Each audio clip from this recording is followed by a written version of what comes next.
Hey YouTube, in this video I'm going to be doing a deck profile on probably the most difficult deck to play competitively, if you can even consider it competitive.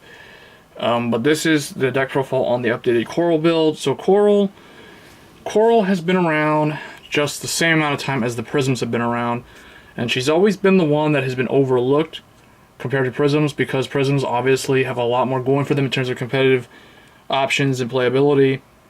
Coral has always been the queen of advantage engine, or card advantage gaining, just straight up draw power in terms of the clans and what Bermuda Triangle does.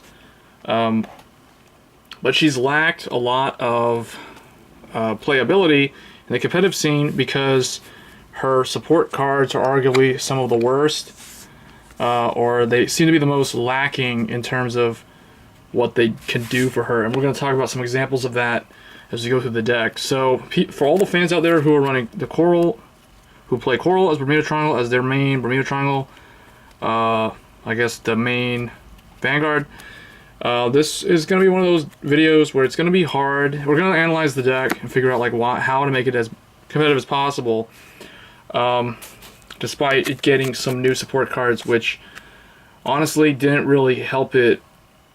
It did not propel it to the next level that they should have. So let's get right into it here. So starting off, we have 4 Shangri-La Star Coral. So this is your cross-ride Coral. And then we have 4 of the Ride Chain Coral. So Coral, if those who don't know, is a Ride Chain. She's the second Bermuda Ride Chain, the first one being Riviere. She debuted in... I forgot what it was, but it was the set that the Prisms came out. Labrador came out with her, and so did Vert. So, but she was a Ride Chain. Everybody overlooked it and said it was kind of lousy. When it was new, it wasn't so bad. But over the years, it's just kind of gone downhill.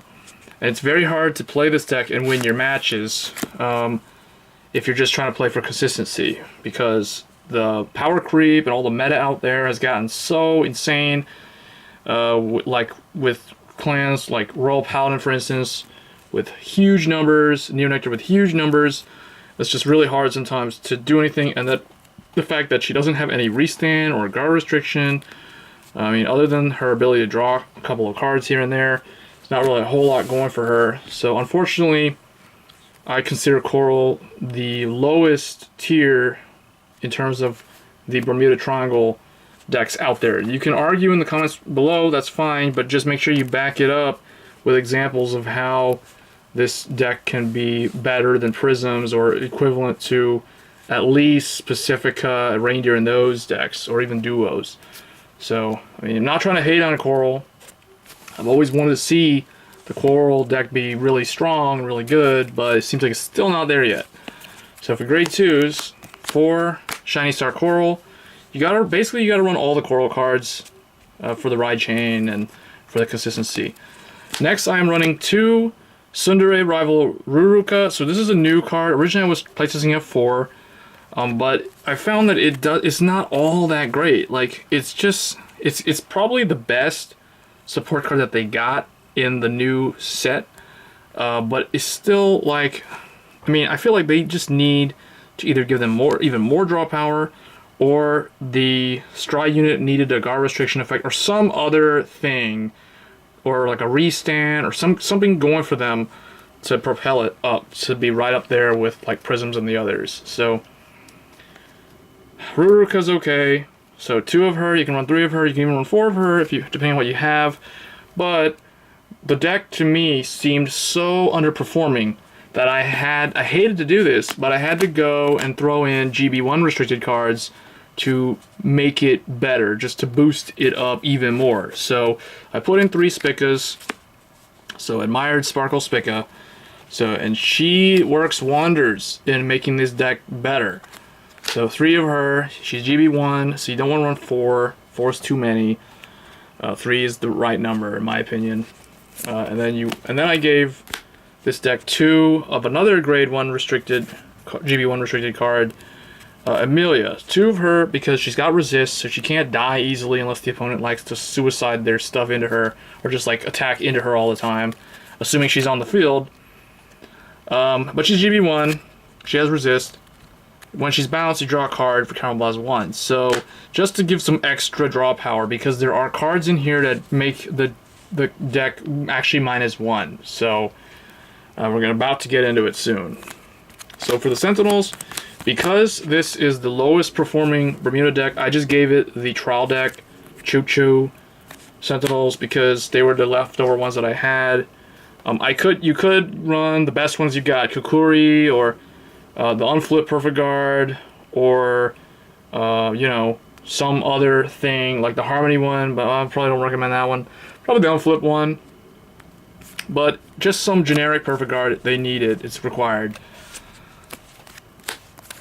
And then the grade 1 for the Ride Chain, Fresh Dark Coral, and then down from 4, I'm now only running 2 of Lyrica, because you don't really need that many of her, because basically all she's there for is to fix your Ride Chain.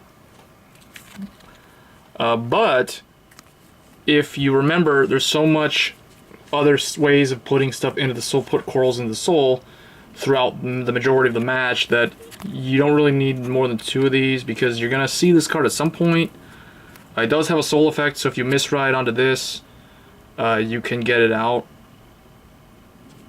and then give something 2k power. So it's pretty decent. Now the other one, this came out last year with Lerana. So these, I used to run these. If you watch my old, like last year's Coral deck profile, you'll see that I was running these. They're not terrible cards. It's just the deck is so counterblast heavy, I can't see myself running this. And then it's not really needed, to be honest, because Spica does better stuff than this that can justify our counterblast. Same thing with Emilia. And then Lyrica is still good because she doesn't use counterblast, so that's why I keep her in here. Okay, the next grade 1 is a support card that they got in this set along with the Tsundere Girl. Now the problem with this card is that it's actually a -1. So because it's a -1, I don't run that much of it, but it's still pretty decent. Its only redeeming quality is that it unflips 1, it replaces itself, because you have to put a card not named her into the soul as part of the cost. So you go -1 to put something in the soul, then you draw, you unflip and draw, assuming that card was coral. So you'll never ever use this effect to put a non-coral card into the soul, because there's no reason to do that. Like, you'll be minusing 2 if you do that. So if you put the coral, you draw a card, so you replace that card you put in, then you have to choose a card from your hand and put in the soul. So that's minusing 1 right there. So it's basically like, I think of it as a discard 1 card to fix Ride Chain potentially, and unflip 1. That's the way I look at it, and then give something 3k. But it's not all that great, so you don't really want to run too many of it, because you'll find yourself like always low on hand for some reason with this card.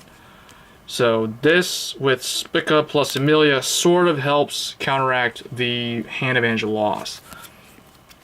And then the last grade 1 is Prism Image Clear, because Clear bounces up Soul Blast 1, and you're gonna have lots of soul.